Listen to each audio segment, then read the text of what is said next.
Тәттімбет қазақ халқының күй өнерінде айрықша орын алатын тұлға. Шертпе күй мектебінің негізін қалаушы, сонында 40-тан астам күй қалдырған. Тәттімбет домбыра тартуды алғаш немере ағасы Әлиден үйренді. Той-томалақта күй тартысқа түсіп, қалыс, шалыс, теріс, қосақ деген бұрау түрлерін қолданған. Бұл уақыт өте келе дәстүр болып қалыптасады. Ол Малғара атты қызбен күй тартысқа түскенде етігін шешіп жіберіп, башпайымен домбыра шертіп, жеңіп кеткен екен.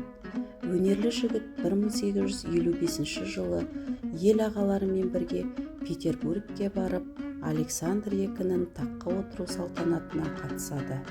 Сол сапарында ресейліктерді күмбірлеген күйімен тәнті етіп, күміс медаль алып қайтады.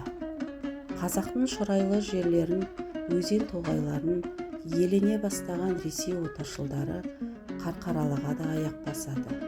Елінің жерінің болашағына алаңдаған Тәттімбет Саржайлау, көкейкесті күйлерін шығарады. Тәттімбет күйлері қазақ операсының Інжу-Маржаны, Қыз жібек, Абай симфониясында қолданылады.